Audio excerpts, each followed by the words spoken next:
Kung fashion ang hisgutan mga kapuso ang tuig 2021, panahon kuno sa mga hayag o bold nga mga letters. Kini ang pangagpa sa iladong subuanong designer nga si Hans Kukilya.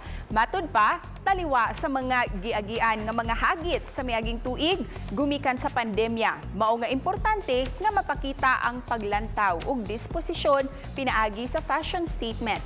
Giila nga colors of the year ang yellow nga nagsimbolo sa paglaom. Ingon man gray nga nagpakita sa neutrality. Hinuon matud ni Kukilya, mag-agad ra gihapon kini sa ilang kliyente ang sulubon ug unsay angayan nga mga disenyo.